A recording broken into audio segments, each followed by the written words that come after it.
and it wasn't great. No. But hey, Keen, you know, he said he was going to rip the textbook to shreds, the test, the Zeus test. He's going to rip it to shreds. We'll see if he can do that or bonk it to shreds on the Jax. Also another option. But yeah, I was expecting more of like a Camille or like a Fiora, even just because they are a little bit more meta, and we know that Keen can play those kind of carry tops, but it seems like he is very ready to jump onto the Jax hype train, and maybe he can show us something a bit better.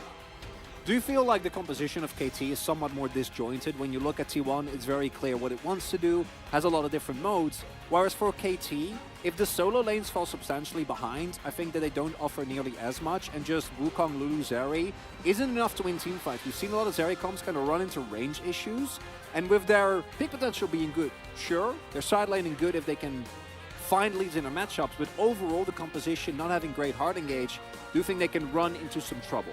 Base carry a fan. any carrier fan. Join us, yes. Yeah. That's good.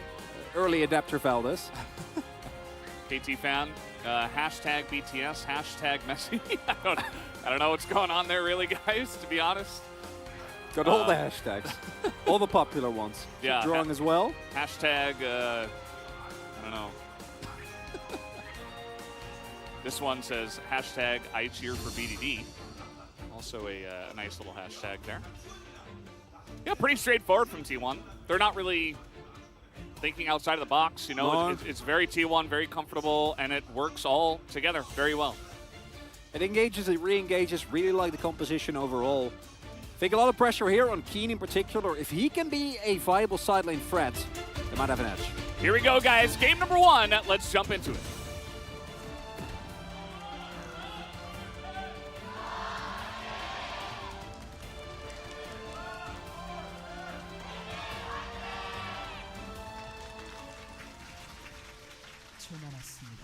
All right, here we go. Telecom War to start us off today. Match number 5, right in the middle of the week. As Faker jumps back onto Galio, as he's getting really aggressive here. He might get a little bit zoned away from this one. Will he have to flash? Looks pretty likely, but Keria does a good job of blocking, and that will be very nicely done. So he's going to get in there. Pretty interesting to see them just go straight into aiming on the Zeri. Now, Zeri definitely one of these champs that looks a little bit harder to carry on some, as compared to some of the other picks we have seen. And KT in the past has definitely been an aiming-centric team, but that's not necessarily the case. Like, they don't have to do that, especially with some of the additions in the top side of the map with their new players. So that level 1 does mean that Faker has used his Ghost, and also that now an Invade is coming through. They did spot him there, though. That's big. Question mark pings coming through. And they run the risk of getting sandwiched here. They will be stuck in... Yeah, they have vision. and they're going to abandon ship, and I think that was a good call. If you actually get caught there, you'll be in deep trouble as... Ooh, Keen forcing Zeus to start with the hop. He will be able to get out, but might make his early laning a little bit weaker. Also going for the fleet there. Owner also going for PTA, so looking to have an early impact this game. Trying to really put the pressure on and look for a couple of early ganks. And overall, I'm liking the confidence with KT is approaching here. Early invade, early aggression, forcing sums out, trying to look for angles, to putting T1 off their game immediately. Considering the fact how good T1 looked when they were allowed to play their game, I think is a great call. Yeah, it's definitely nice. I think that if you're going up against what looks to be the best team in the league right now, you could make an argument for D+, but again, it's extremely early. We don't know.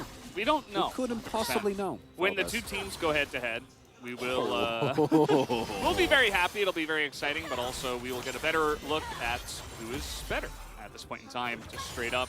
So yeah, it's better to actually fight fire with fire, I think, in League of Legends, rather than just sitting back and letting the great team just kind of do whatever they want. As BDD might get ganked here, Owner level 3, cleared the bottom side of his jungle, wrapped around, didn't clear anything else, but BDD is playing relatively respectfully, and he will not get ganked. Yeah, problem there is, Zeus does have a big wave, so looks like he will be fine.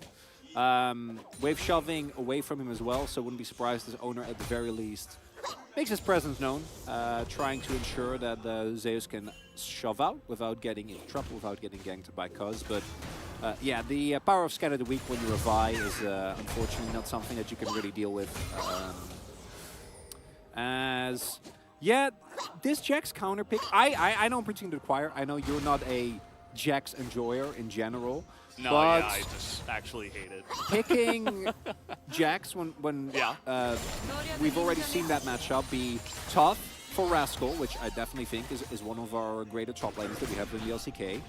Into Kana is one thing. Then picking it yourself when, I'd say without a shadow of a doubt, our best Gnar picks it, is brave. And we'll see whether it works out, because of course the downside of Jax is if you don't have any pressure, it really does slightly worse as, yeah. Again, I know Zeri Lulu is doing really poorly right now, but I do think the matchups were also important for a lot of those games, and we should hold off judgment, although I do also think they'll have a tough time in this game as owner. He says hello, I guess. Yeah. He's sticking around. He's on the map still. He hasn't gone back. Looks like he's just going to clear bot side again. Because, note, he cleared his bottom side, then he went around to the left side of mid, and then he cleared the rest of his camps, including the Scuttle Crab, and then looked for another gank. So his stuff is actually spawning here, as this is just not a happy place as a Jax. It's so well done by Zeus as well, because by playing this aggressive, he's forcing Keen to trade back into him, and it becomes harder for Keen to CS, but also Keen took a ton of damage from the wave there, right? Like, Zeus is crashing a big wave, and as a result, Elfbar going lower and lower, Keen has to spread his attention between trying to stay alive and trying to deal with the pesky Gnar. The one upside of this is that KT, thanks to their great vision control on the bot side of the map, has now started with the Dragon. I think they should be able to get this with their bot lane having very high priority and able to quickly pick that up. But it is just a singular Drake, and that in of itself isn't really going to offset the already 600 gold lead that we're seeing crystallize here. Yeah, mostly just in the top lane, to be honest. I mean, it's pretty insane what that can do. It's already 20 CS. I think a wave is crashing at least. And Keen, as we speak, bottom lane has been pretty even. It looked like, you know, you're talking about the priority. There was a slight push from aiming Lahens so far. Very curious to see what this duo can get done. I was kind of losing my mind when we were watching Pays play the Zeri, because he had no cleanse and his Lulu did not build a Mikhail's against an insane amount of CC, and he basically was not able to do anything. So this time around, he's going to have to deal with Mega Gnar and the Galio taunts alongside of a Vi. We'll have to see. A lot. But he does have cleanse in this game. Aiming does. Which will help, and I do think the matchup is very, very important there, as you pointed out. The barrier, of course, being taken to Lucianami makes sense. But yeah, I was right beside you, getting frustrated as possible dive onto Zeus. I do see T1 already responding. Faker is on his way, but Mega Gnar still a little bit away. Yeah, it's going to be difficult. He is just going to hop away. He's got the Galio to ult in as well. As Mega Gnar ends, the Galio ultimate is enough to push them away. Meanwhile, bottom side looks like Guma and Keria did have to go for a back, so aiming Lahens able to pick up one plate so far. But yeah, not the most successful gank. I suppose you could say they got Faker's ultimate. That's about it. Got an ultimate, which might make a subsequent fight for an objective a little bit easier. But well responded, good read from T1, identifying that Zeus, after his TP back, didn't have control of the wave, to see that over to Keen, and as a result, KT trying to play around that, trying to get their checks ahead, which, again, I do think is a very important part for them. If he really was continuously falling behind, he would be in trouble. Keria! Flash on in! They're trying to get on top of this Yumi, and he will go down! The polymorph was too quick! Oh, hold up! Keria had no chance, and now, no Mega Gnar, no Galio ultimate, no teleport from Faker. A second kill will go to the side of KT, as he was just an orange buff in that case. When at first it doesn't work, just try again, says KT. Really well done. So we got two plays on both sides of the map working out. Generally, you're going to try and play to one side of the map, but if you win the 2v2 that hard, it doesn't really matter. So what we had there, as we'll go into the replay shortly, hopefully we'll talk a little bit more about that bot play. But the top play to me is perfect because not only does it actually kill the Gnar this time, but the kill goes to the Jax. The kill goes to Keen, which might lead to KT having a lot more pressure in the side lane, allowing him to maybe look for a little bit more of a 4-1. Look at that. Look at that UI upgrade. Whoa. I really like it. Zoom in on the Canoniga. I know. I did, yeah, fortunately. Seems like, you know, Owner was sticking around thinking maybe Cuz would come directly to the Rift Herald, but he correctly identified that KT were actually just giving it up. They're like, okay, well, you know, we got a big win. Oh, they don't need to. We don't need to take the Rift Herald. We don't need to fight over this, so you can have it if you want. So he just takes it. So key thing here is twofold. One, they know they're about to hit 6, and secondly, by flash polymorphing Keria, he will be unable to go back into Guma, and as a result, just immediately gets blown up. And here, well, this is pretty self-explanatory. It's mini Gnar, and this time T1 does not have the read, or not able to respond. And KT, explosive mid-game here, and if you put the T1 comp on the back foot early on... They're getting in! They have 6 on Cuz, but not able to get in range with Lehens for the double knock-up. Nice flash away quickly from Owner, but the aggression is so... You can feel it, I mean, you can see it happening. KT are getting in T1's face, and it is working out here. They're going to take away this red buff as well. Build themselves up a nice lead already. Been a big fan of Cuz, even though not all of his plays have worked out. He's been continuously working at either matching Owner when he's making plays or trying to set up proactive plays around the map. KT overall looking pretty well orchestrated thus far, able to apply a lot of pressure to T1. Got themselves an early Drake as well. If you can get a 2 Drake lead, there's plenty of great scaling elements on your composition as well. So really great start here to begin with for KT in their first match. Very impressive. Pretty sure Owner stuck or snuck by that ward. But there is Flash and Wild Growth available as well. So I think T1 also identifies that probably not going to happen. Instead, try to grab Prio and maybe make a play towards this Dragon. Buy yourself some time. There was a chance that Cuz goes immediately to the bot side after taking red, so Owner was also there to potentially cover, just in case there was a gank there. Did successfully kind of skirt around the vision, did not get seen, but it also seemed like KT had a good idea that he would just immediately run back bot, so kind of neutralizes itself, cancels itself out, and we move on. So yes, the Chemtech Drake is available, and the top lane seems like Keen is having a slightly better time now after getting that first kill. Mid lane still pretty uneventful as it is Syndra versus Galio. It's more about how they are both able to influence the sides. Do want to reiterate that a single misposition from BDD or aiming, or Lehens even, can mean deep trouble immediately. Oh boy! Galio's coming on in, and that Syndra doesn't have cleanse. They're going all in onto BDD, and they finally take him out. Took a little bit, and they give the kill to the Sivir. Thank you for proving my point, T1. As I pointed out, a slight misposition. Didn't think that BDD was mispositioned, neither did he. Clearly, that was the case. Faker, the great instigator, able to immediately get the taunt off. Think that BDD thought that maybe he would be able to live through that. Unfortunate. I think if he flashes out of that taunt and he gets underneath his turret, might be fine, but not going to be the case. Important counter kill. Not enough to get T1 out of the hole that KT has put them in, at least for now. And this bot lane pressure also really paying off thus far. We actually see that the ability of Zeri to pretty reliably get damage on top of turrets, especially when combined with a Lulu, has been working out very well. And still, even with that kill on mid, KT about 1k gold ahead and got themselves a second Drake as well. Looks like it will be Ocean Soul for this one. So no. I think that's almost definitely the worst out of the 3. It is, yeah. That they could have gotten here, and pretty unfortunate for KT, especially because they did get the first couple of Drakes. So the rush towards a Soul will be less valuable, gives T1 potentially more time. Could even potentially give it up depending on the game state. And T1, you know, if they were to retake over, obviously stacking Infernals or Hextechs would have been better, but they are behind on Drakes for now. As we'll take another look here on this gank on BDD. Yeah, just uses the punch. Yeah, this flash, just a split second too late, or not able to get out of range of the Ghost. Very nicely done by Faker there. Sets it up. Team is able to get the plates off the back of it.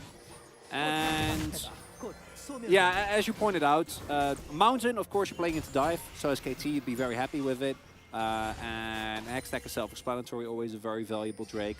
But Ocean just doesn't really provide you that much. The only one I think benefits from it is Keen in a late game side lane scenario where you're able to maybe win longer trades or all-ins against Dinar, but that is basically it. So a bit unfortunate. KT kind of low rolling there and their 2 Drake advantage. Still valuable, of course, but could have been a lot better. If it's a Mountain Soul, then T1 is forced to basically fight over every single Drake. Because if KT starts stacking resistances and people don't die within a single Vi Galio combo, you're in deep trouble.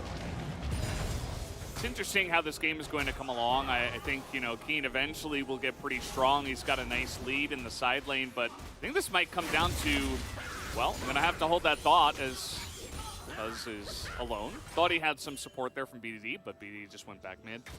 But yeah, I think it might come down to mid-jungle versus mid-jungle in terms of making some plays. Like, the bottom side is going to be relatively similar in terms of what they can do in a later stage of the game, but setting up some of the team fights as Vi Galio versus, you know, Syndra and Wukong, it's going to be interesting who can get the front foot in that aspect. Really nice spread as well for where the plates have gone on KT. The people that you want fed are fed, namely Aiming and Keen. Of course, BDD being fed would still be valuable, but I think within the context of this composition, he's still AP, so in that way you would get a lot of mileage out of your stats, but he will blow people up regardless in terms of late game combos, and just him hitting scatters is going to give him enough value as is. And now you have both your 4-man units, very, very strong, with Aiming already accelerated, and a Lulu on his back. And then on the other end, you have your side laner, also with a sizable gold advantage, already on his Divine Sunderer, Steel Caps done as well. But this is where I think T1 really has a leg up on a lot of teams, and this is where KT needs to be the most careful, because this is where they turn the tempo around, and as I pointed out, okay, here they go. Yeah, it's going to be on the hunt for something. Here comes Keen, and Owner goes behind the turret, and they do not get the turret. 40 health on this mid tier 1. That's very sad. At least. Now Guma does not have on the hunt. He does have a Yuumi though, so Cuz is like, oh yeah, didn't see the cat there. But overall, big win. KT holds their turret. Gumayushi is forced to Ghost. Keria uses both summoners. They're down to Yuumi ultimate as well. And in a minute and 20, the next Drake spawns. Sure, Soul's not as good as it could have been, but as KT, you're still going to be playing for it nonetheless. And I gotta say, I'm really impressed. Custody in particular coming through as, again, kind of the glue keeping the team together, continuously making proactive plays, going in on the Wukong, forcing summoners. And do gotta say, this crown from BDD, I know it makes sense into the dive on the enemy team, but especially as Soul AP soars on your team, I do think that you can really get a lot of mileage out of going all in on damage, right? Yeah. Like, really try and one-tap everyone that comes within your reach. That's not going to be the case. Yeah. Will be more survivable, but do wonder, as we saw with Chovy a couple of days ago, whether that is not going to influence some of the later team fights for KT. Especially because if you die, like let's say you don't have Crown, so you get blown up, I mean, you have a Jax in this area to potentially, you know, carry the fight from there. So yeah. You also have better range than everybody on the other side of the rift, right? Other than, you know, maybe Silver Boomerangs. And also you have a Lulu to potentially keep you alive. So there's like a lot of other ways that you could have survived outside of a crown. So I definitely do agree with you. There also are a lot of ways for T1 to proc that with the Galio and the Sivir specifically. So we'll have to wait and see just how much value that crown can get. We're always looking at crowns as, you know, was it correct, was it not? And we'll just have to wait and see how much value you can get out of it as the third Drake of the game, this Ocean Drake, has spawned. Pretty good setup here from KT, a lot of vision around. They're not fighting. Yeah, they're not going to fight. TP comes in, says we're going to instead trade gold. Nope,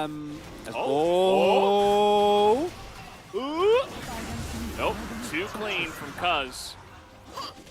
You knew it was, there was a chance. There was a sneaky Vi in the bush. Not meant to be.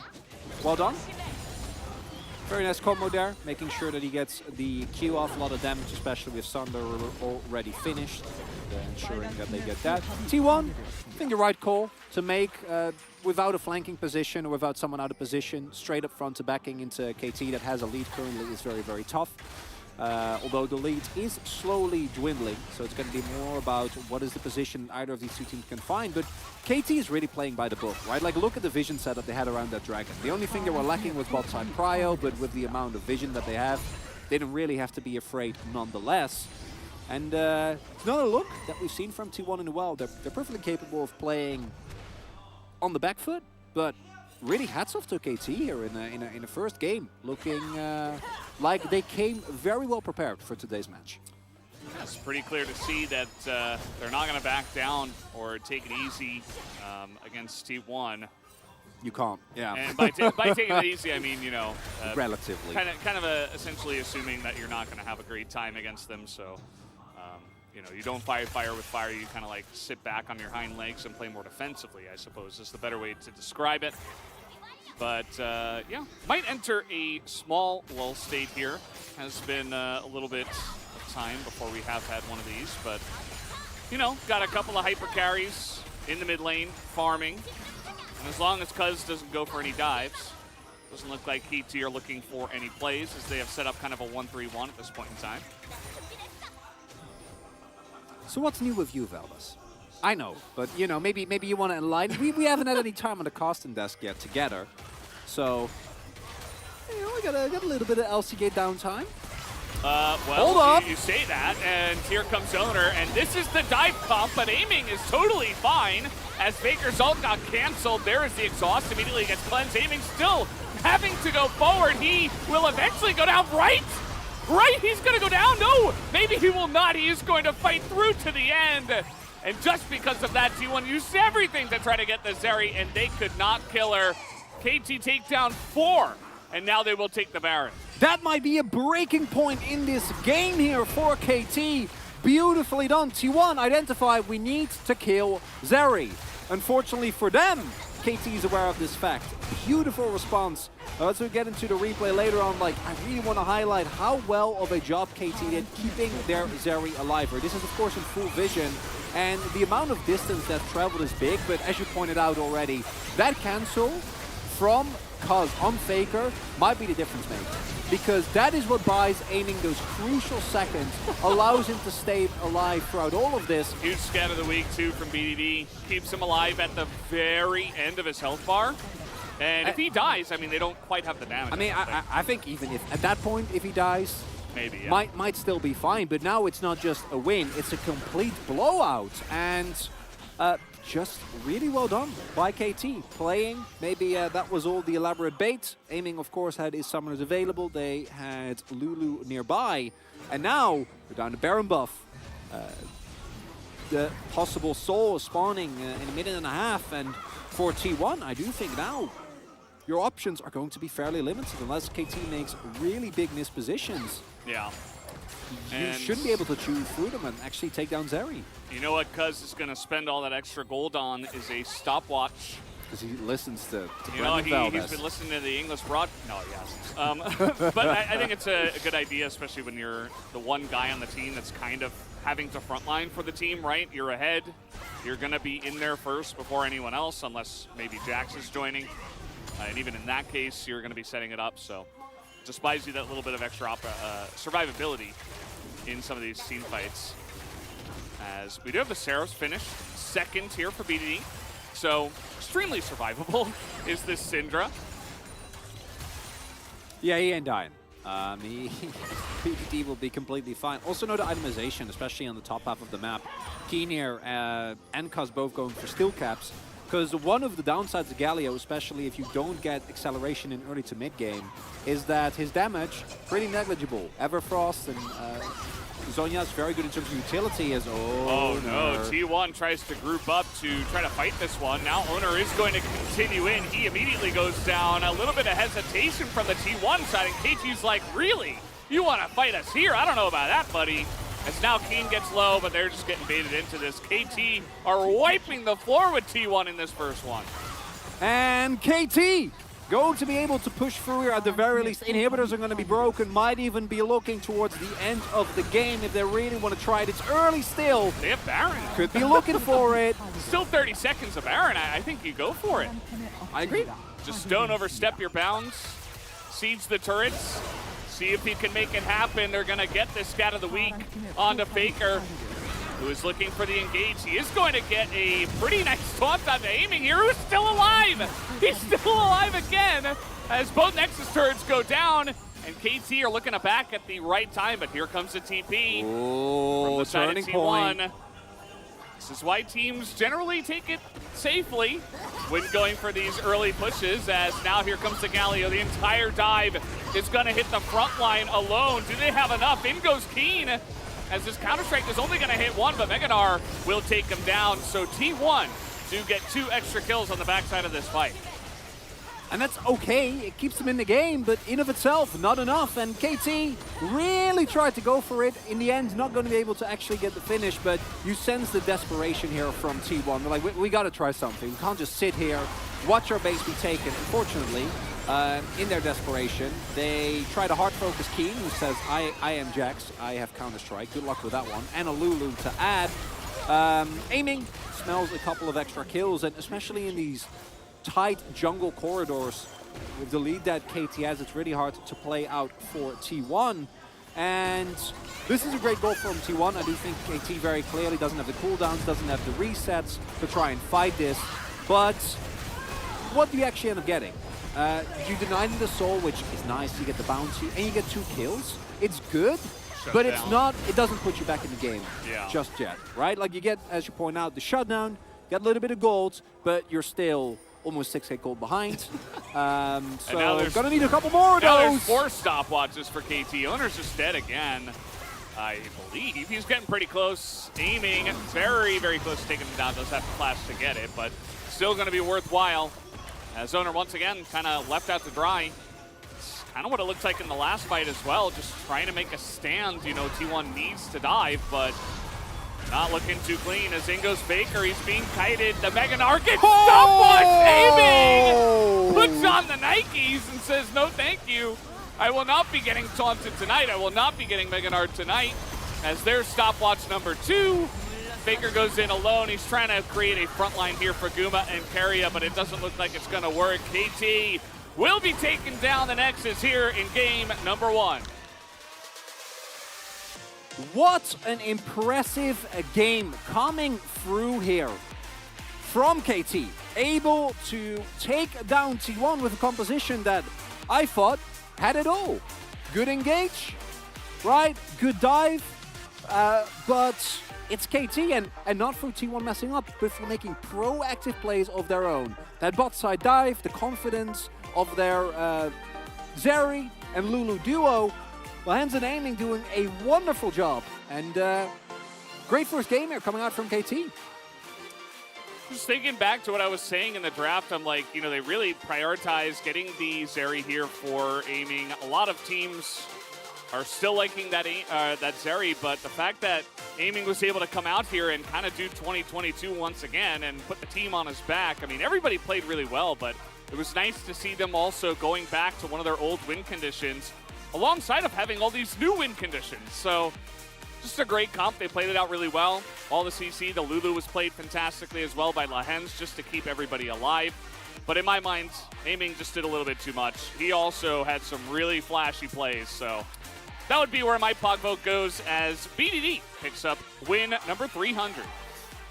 And now shared 7/8 place together with Prey will surely be overtaking him as the split progresses. Yeah, this to me was Cuz and Aiming. Aiming and Lahens on one side, able to, in the straight-up 2v2 against Guma and Keria, with Zeri and Lulu, run over the bot lane of T1. And then on the other end, Cuz, look at this. He did more damage than both his solo laners, right? Like, really, he did so that to me much for the team. Was... I went for Aiming, spoiler alert, but I was really, I had Cuz first, and then went to Aiming, and then went to Cuz. Cuz was should very get tough. some votes for sure. Oh, he should, yeah. Because overall, I think those two players taking the team on their back. Yeah, and again, everybody else was performing really well as well. Like, they didn't even need BDD and Keen, No. and those guys were doing well too. Some of those scat of the weeks, you know, BDD was kind of just the supportive It was stun support bot. Syndra. Yeah, there you go. And that's all they needed in that game. So you have to wonder, where is their power level exactly? How far